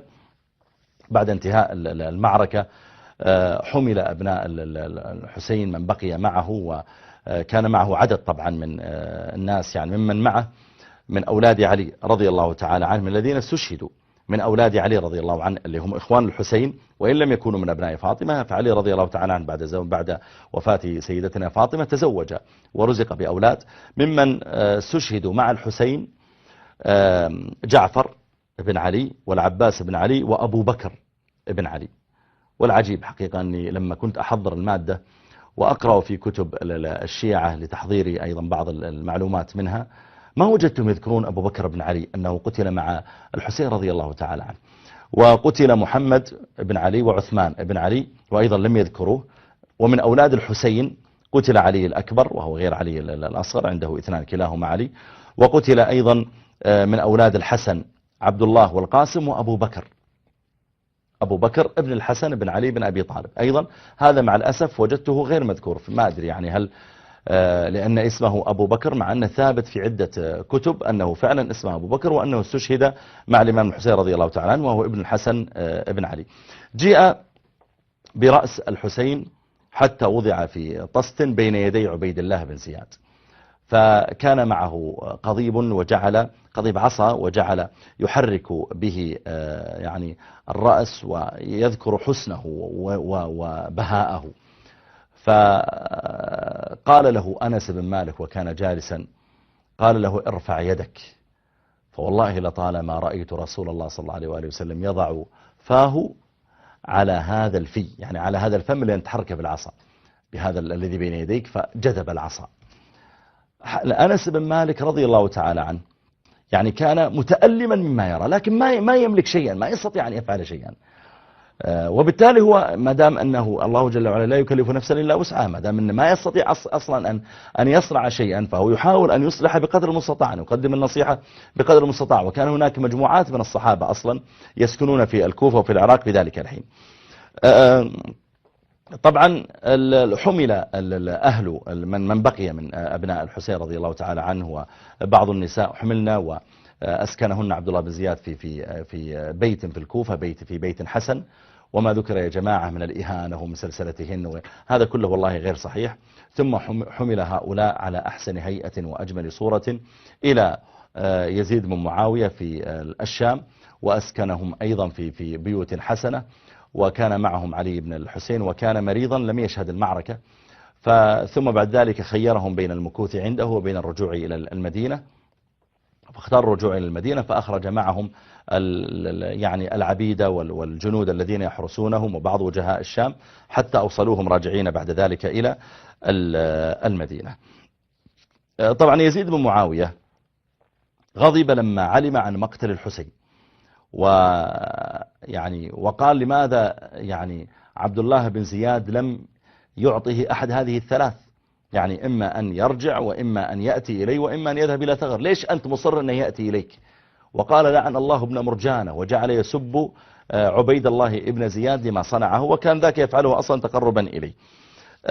إذا المسؤول يا جماعة عن قتل الإمام الحسين هم الذين أصلا غروه بالمجيء ثم نكثوا العهد معه. وعبيد الله ابن زياد أيضا الذي كان قبيح السريرة أصلا، ودخل عليه مرة العائذ بن عمرو وهو واحد من الصحابة رضي الله عنه، دخل عليه ينصحه وقال له إني سمعت النبي صلى الله عليه وسلم يقول إن شر الرعاء الحطمة، شر الرعاء الرجل الغليظ الشديد، خليك رفيق يعني. فقال له اقعد فإنما أنت من نخالة أصحاب محمد صلى الله عليه وسلم. النخالة يعني لما توضع في المنخل اللي يبقى لا يلتفت إليه هذا هو السيء. فقال ما كان لأصحاب محمد صلى الله عليه وسلم نخالة، كلهم كانوا طيبين، يعني كيف تقول فيهم نخالة؟ إنما كانت النخالة فيهم بعدهم وفي غيرهم. طيب أنا ودي أختم حتى أستمع إلى مكالماتكم. طيب يمكن أن نتلقى الاتصالات. أسأل الله سبحانه وتعالى أن يعني يجمعنا بسيدنا الإمام الحسين رضي الله تعالى عنه، وأن ينتقم الله تعالى ممن آذوه أو آذوا آل بيت رسول الله صلى الله عليه وآله وسلم. وأسأل الله جل وعلا الذي رفع السماء بغير عمد وبسط الأرض، أسأل الله القدير العظيم الجبار، أسأل الله سبحانه وتعالى القوي المنتقم، أسأل الله تعالى الذي يعلم السر وأخفى، أسأل الله الذي عز فارتفع وذل كل شيء له وخضع، أسأل الله الذي يمسك السماوات أن تقع على الأرض إلا بإذنه، أسأل الله جل وعلا الذي يعلم سري ويعلم علانيتي، أسأل الله الذي يعلم قصدي ويعلم نيتي، أسأل الله تعالى أن ينتقم من كل من آذى آل بيت رسول الله صلى الله عليه وسلم، أو آذى أصحابه الكرام، أو آذى نبينا صلى الله عليه وسلم، أو آذى زوجاته. أسأل الله تعالى أن يرد كيد من يكيد لآل البيت، أن يرد كيده في نحورهم. أسأل الله أن يرد كيد من يكيد لآل بيت النبي صلى الله عليه وآله وسلم، أن يرد كيده في نحورهم. وأسأل الله تعالى أن يعظم اللعائن على من يبغض آل بيت رسول الله صلى الله عليه وآله وسلم، أو يبغض صحابته الكرام، أو يبغض آل بيته من زوجاته، أو يبغضه صلى الله عليه وآله وسلم. وأسأل الله جل وعلا أن يجمعنا في جنته، أسأل الله أن يجمعنا بآل بيته وبصحابته في جنته يا رب العالمين. اللهم صل وسلم على رسول الله. إذا في اتصالات يا شباب في هالربع ساعة الباقية أعطونا إياها. معنا الأخ علي، قلتم ولا راح علي؟ تفضل أخي علي، تفضل علي. الصوت ما أسمعه، ما أدري إذا علي موجود. تفضل عبد الله. يعني ألو. تفضل عبد الله. ألو. تفضل عبد الله، أسمعك، تفضل. لعنة الله عليك. طيب كمل عبد الله. لا تقفلون يا شباب، لا تقفل، أنا قايل لا تقفلون على أحد. والله إنك فاق. لا المهم لا تقفلون على أحد، لا تقفلون على أحد. أسأل الله سبحانه وتعالى أن يغفر لنا ولكم، وأن يدلنا وإياكم على الخير والهدى. والمشكلة يا جماعة أحيانا أن يظن في الشخص يعني ما لا عنده. أنا ذكرت لكم في بداية اللقاء خبر ذلك الشاب الذي كان يعني لما جلس معي يقول لي أنت كافر لأنك تكفر علي رضي الله تعالى عنه، تكفر آل بيته الطاهرين. فأحيانا هناك معلومات معينة يعني يوحى بها إلى بعض الناس وهم براء منها يعني. طيب استمع إليه، خذ ما عنده، اقرأ في الكتب، كتب أهل السنة مليئة بالثناء على سيدنا علي رضي الله تعالى عنه، على الحسن، على الحسين، على فاطمة وغيرهم يعني، وهي ثابتة أيضا في سواء في الصحاح أو في غيرها. من معنا يا شباب ولا راح؟ تفضل يا مهدي. السلام عليكم. وعليكم السلام ورحمة الله وبركاته. مرحبا يا مهدي.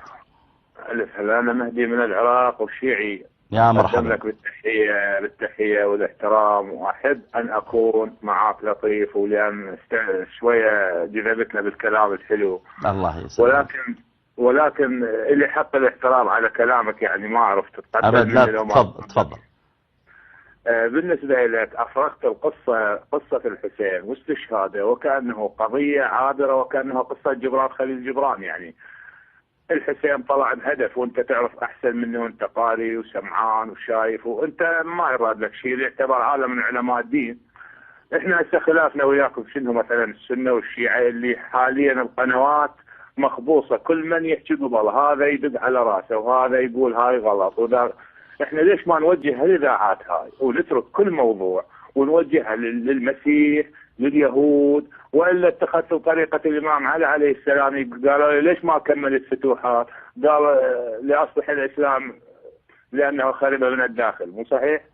فيا اخي قصه الحسين قصة مثلا ما نقول احنا ابن رسول الله يطلع يدور ملك او يدور مقايضة او يقول اروح ليزيد.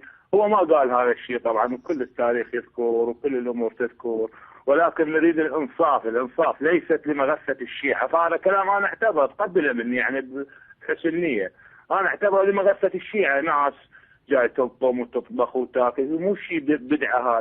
هذا علم بيت رسول الله، وطالع من اجل دين، وطالع من اجل اصلاح اللي يقودها يزيد، اللي يلعب قمار. كيف اقول عليه هذا خليفه او ملك ظالم؟ فيا اخي الاسلام وين اذا اكو ملك ظالم؟ اين المسلمين؟ اين الصحابه؟ اين ابن عباس؟ اين هو مهدي انا كلامك رائع، بس لان الشباب معهم عدة اتصالات. انا معك يا مهدي، انا والله العظيم شوفني حلفت واقسم بالله العظيم اني اتألم لما ارى ما يقع من يعني أهل السنة والشيعة واشتغال بعضهم ببعض، وأسأل الله أن يجمعهم على الكتاب والسنة التي يعني أمر الله جل وعلا باتباعهما. أنا ودي يكون دعوتنا مثل ما تفضلت للنصارى، دعوتنا لليهود، دعوتنا للبوذيين، للهندوس، إلى غيرهم. ها هم يملؤون العالم، لا يصبح نحن نشتغل بالشيعة والشيعة يشتغلون بنا. لكن المشكلة لما تثار شبهات لابد من الرد عليها. الإمام الحسين رضي الله تعالى عنه ذكرت القصة، وذكرت أنه إنما خرج لأجل أن يكون خليفة يصلح الله تعالى به المسلمين، وذكرت أيضا، بس ما أدري أنت حضرت معنا من الأول أو لا، أن معاوية قد يعني جعل الملك لابنه من بعده، وهذا خطأ وخطأه الصحابة. ذكرت هذا في البداية. لكن ما يقع اليوم، يعني أنت ذكرت أيضا الأمور التي تقع في القنوات من تطبير، من ضرب للنفوس، من هذا ذكرت أيضا في البداية التعليق عليه، وأسأل الله الهداية للجميع يا رب العالمين. من معنا؟ وسام معنا ولا راح؟ تفضل يا وسام، واعتذر عن الإطالة عليك، لأني أنا ما ودي أقطع على بعض الأخوة فيظن أني أقطع عليه لغاية معينة، ولا المخرج يشغلني يقول معنا فلان ومعنا فلان، ويكون أحيانا اتصالات من بعيد. وسام أعتذر عن الإطالة عليك، تفضل. راح وسام. طيب أنا حقيقة ودي بس أرسل رسالة على ما يأتينا اتصال ثاني. يعني الباحث عن الحق يا جماعة ينبغي أن يتجرد من كل ظنون قبل أن يبدأ في البحث عن الحق. يعني أنا لما أدخل على طبيب فرضا، وأنا في نفسي أن هذا الطبيب طبيب فاشل، طبيب حاقد، طبيب سفاح، قد مات على يده أشخاص كثيرون، أنا مهما قال لي طبيب من نصائح تتعلق بمرضي حتى لو كانت صحيحة لن أتبعه، وأنا أحطها على طول في سلة المهملات، لن أتبعه، لأن عندي أصلا نظرة سوداوية عنه. أنا أريد يا جماعة، وكذلك لما تستفتي عالم ولا غيره، كذلك الذي يستمع يا جماعة إلى من ينصح، إلى من يوجه، إلى من يذكر الكلام عن آل بيت رسول الله صلى الله عليه وآله وسلم، وعن أصحابه الكرام وغيرهم، ينبغي أن لا تدخل وأنت عندك يعني سابق يعني حقد أو ضغينة على هذا الشخص الذي تتكلم معه. يا أخي استمع، إن كان حقا خذ منه، إن كان باطلا رده إليه. النبي عليه الصلاة والسلام مدح النجاشي قبل أن يدخل في الإسلام. النجاشي لما كان حاكما على الحبشة في ذلك الحين وهو نصراني، قال إن بالحبشة رجلا لا يظلم عنده أحد وعادل، ويمدح رجل كافر في نقطة معينة وهو العدل، حتى دخل النجاشي وبعد ذلك في الإسلام. فأنا أقول مهما كان الرجل مخالفا لك لا يمنع إذا تكلم بشيء من الحق أو أدى عملا حسنا أن تثني عليه فيه. نعم. أبو جعفر تفضل، أو صالح تفضل يا صالح.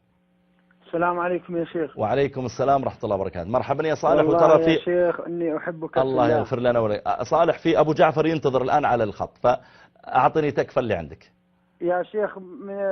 أنا أحب أن أتكلم باختصار. سم تفضل يا شيخنا الكريم. إنهم هؤلاء الشيعة عندما يسبون أصحاب رسول الله، وعندما يطعنون في النبي في نفسه، وعندما يسبون أمهات المؤمنين، نحن لنا حق الرد عليهم، ولكننا نتكلم عن أهل البيت بكل كلام جميل، بكل كلام طيب، وفي كتبنا وفي كتب أهل السنة والجماعة.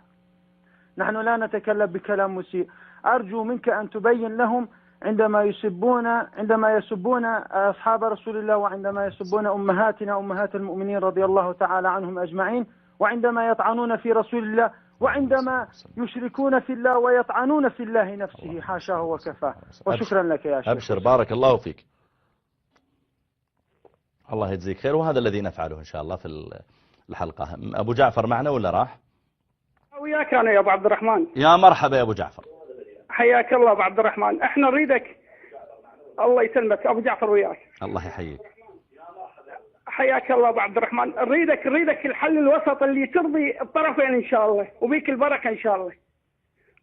وحديثك هذا الشيق على الإمام الحسين سلام الله عليه توصله للعالم إن شاء الله بأمانة، وأنت صاحب أمانة وأخلاق إن شاء الله. أبشر أبشر بما يسرك يا أبو جعفر، أبشر. بارك الله فيك.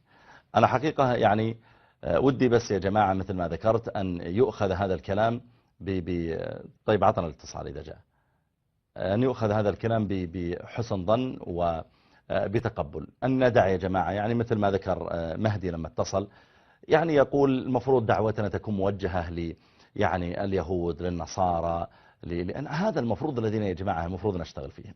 يعني أنا أتألم لما أسمع مثلا من يتنقص أو يسب أحد من أصحاب رسول الله صلى الله عليه وسلم، أو من يتنقص أحد من آل بيت رسول الله عليه الصلاة والسلام، يتنقص عليا رضي الله عنه أو الحسن أو الحسين أو أمهما فاطمة أو حمزة أو غير ذلك، أو يقع في أزواج النبي صلى الله عليه وسلم. يا جماعة هذه الأمور يعني مهما فعلنا فيها اليوم، مهما أثرناها، فإنها لن تدعو الناس إلى الإسلام ولن ترغبهم فيه. المناظر التي يراها اليوم بعض الناس ممن يبحثون عن الإسلام ثم يرون مناظر ربما لا تسر، يعني مظاهر تظن إسلامية وهي كذلك، هذا بلا شك أنه يصدهم عن الدين. برهان تفضل. السلام عليكم شيخنا. مرحبا يا برهان. وعليكم السلام ورحمة الله وبركاته. العفو شيخنا، قد ذكرت شيء وفاتت عنك أشياء عن العجال، لأن أشوفك الوقت أحسنت تجاهمك. أي. أنت ذكرت شيء وفاتت عنك أشياء. أنت نسيت حديث رسول الله صلى الله عليه وآله، هذا الجانب النواح والبكي على الحسين عليه السلام. هذه يعني كتب مصادر حقيقية ودقيقة وصحيحة، بأن الرسول صلى الله عليه وآله بكى على الحسين عليه السلام، بكى وناح نياح. أم سلمة، حديث أم سلمة يقول وجدت رسول الله ينوح يبكي على الحسين عليه السلام، وهذه السنة نتبعها به. فيبكي رسول الله على الحسين عليه السلام، احنا تأسيا برسول الله نبكي على الحسين عليه السلام، وبكاه قبل وفاته.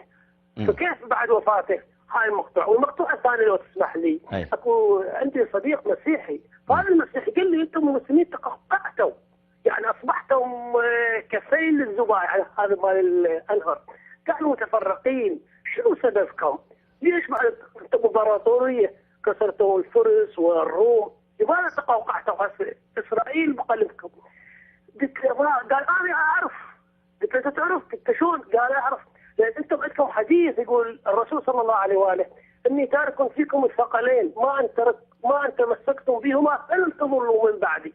انتم ما تمسكتم بهم، يعني لو متمسكين بها ما صار بكم. كتاب الله وعثرته. يقول انتم ما تمسكين، انتم لو متمسكين بذني الخطين ما ممكن، لان اذا صرتوا اللي اذا تمسكتوا بهم اثنين وصار اللي صار بكم راح رسول الله يكذب عليكم، وحاشا رسولكم هكذا يقول. يقول فانتم لازم تركتوا واحد منهم او تركتوا الاثنين. لو تركين القران ومتمسكين بالعتره، لو بالعكس لو يعني ما ممكن متمسكين باثنين ويصير بكم اللي يصير. طيب أشكرك يا برهان، بارك الله فيك. أما بالنسبة للأول فإن النبي صلى الله عليه وآله وسلم ورد عنه، أنا لا أدري الآن عن ثبوت الحديث، يحتاج أن أتأكد من ثبوته، أنه صلى الله عليه وآله وسلم أري يعني أو في المنام أو كذا شيئا من يعني مقتل الحسين رضي الله تعالى عنه وبكى عليه الصلاة والسلام. لكن مسألة أنه ناح نياحا عظيما وهذا كله غير صحيح، كما أنه صلى الله عليه وآله وسلم بكى خوفا على أمته عليه الصلاة والسلام، يعني فوجود البكاء منه صلى الله عليه وسلم. ولما مات ولده إبراهيم بكى عليه الصلاة والسلام، دمعت منه دمعات.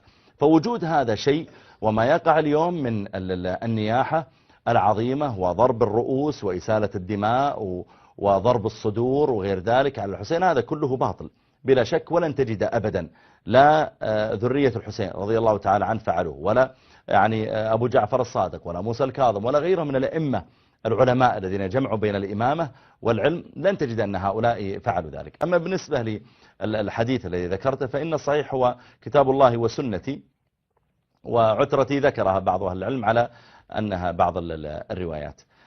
طيب ناخذ آخر اتصال ما دام الوقت انتهى، إذا معكم اتصال نعطيه ونختم به. تفضل يا صلاح الدين. صلاح الدين. طيب، أسأل الله سبحانه وتعالى أن ينفعنا وإياكم يا رب العالمين. أسأل الله تعالى أن ينفعنا وإياكم يا رب العالمين. اللهم يا حي يا قيوم، اللهم يا ذا الجلال والإكرام، اللهم يا من عز فارتفع وذل كل شيء له وخضع، اللهم يا من يعلم السرائر والضمائر، اللهم يا من هو أول وآخر وباطن وظاهر، اللهم يا حي يا قيوم يا رب العالمين، اللهم يا من يمسك السماوات والأرض أن تزولا ولئن زالتا إن أمسكهما من أحد من بعده. الحمد لله الفارج الكربات، الحمد لله مجيب الدعوات، الحمد لله مغيث اللهفات، الحمد لله فارج الهم وكاشف الغم، مجيب دعوة المضطر فما سأله سائل فخاب، الحمد لله الكريم الوهاب، الحمد لله الحليم التواب. اللهم لك الحمد كله ولك الشكر كله وبيدك الخير كله وإليك يرجع الأمر كله علانية وسره. اللهم يا حي يا قيوم إنا نسألك أن تصلح أحوالنا في الأمور كلها وأن تجيرنا من خزي